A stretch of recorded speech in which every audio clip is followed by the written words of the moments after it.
Donc le matin du deuxième jour, je me réveille donc toujours dans ce bungalow. On s'était à peu près tous alignés sur un réveil à 6h30.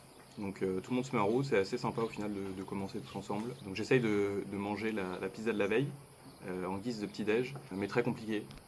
J'arrive pas à manger dès le matin, je suis encore un peu dans le gaz. Mais voilà, je mange je crois une part et je me dis, je me forcerai entre guillemets à manger le reste quand j'aurai un peu plus faim parce que toujours un peu le ventre en vrac. Donc j'emporte ça dans mon sac, je remplis les gourdes, je prépare le vélo, la petite danse matinale qui se met en place et départ sur les coups de 7 heures. Donc assez efficace mine de rien.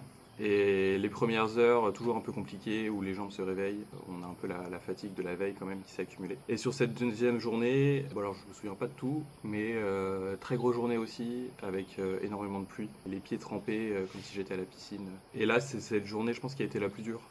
Surtout mentalement, il y avait pas mal d'enchaînements de cols et je commençais à avoir très mal au genou droit. Et donc c'est vrai qu'à ce moment-là, je me suis dit, l'objectif initial de finir le jeudi soir, il me paraissait complètement irréaliste et je me demandais même à ce moment-là si j'allais pouvoir finir la course.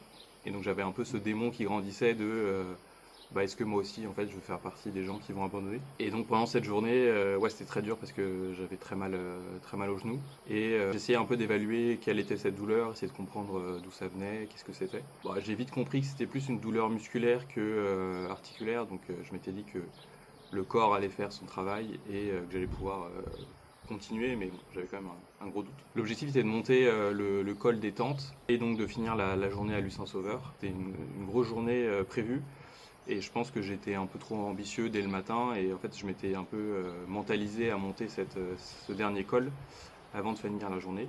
Et en fait, plus la journée avançait, plus je voyais que cet objectif était impossible. Et donc j'ai privilégié voilà, mon corps et je me suis dit, en fait ça sert à rien de forcer, essayons de profiter mine de rien de cet événement et de pas essayer d'aller plus loin au risque un peu de foutre le corps en l'air entre guillemets.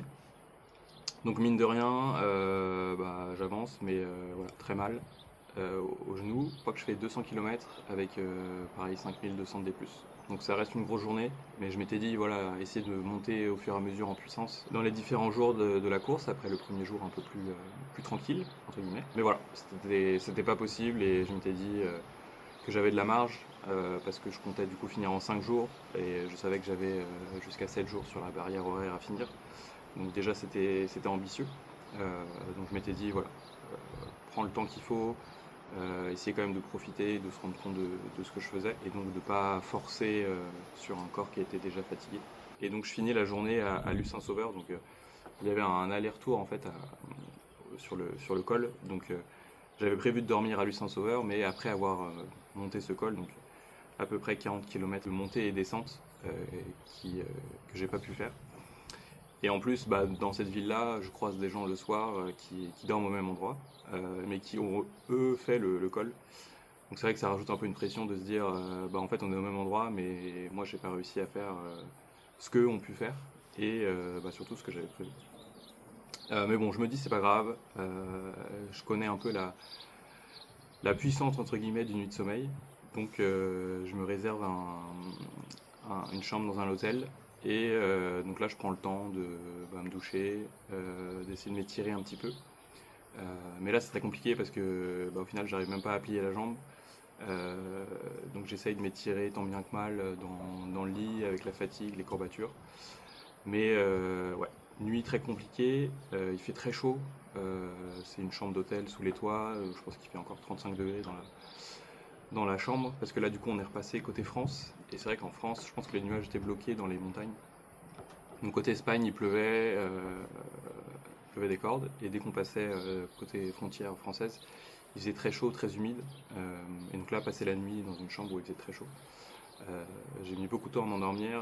Du coup, tu as la tête aussi qui commence à travailler, de se dire en fait, si demain c'est comme ça va être horrible, peut-être qu'il va falloir abandonner. Mais bon, j'essaye de remettre ça plus tard et je me dis, on verra bien ce qui se passe demain.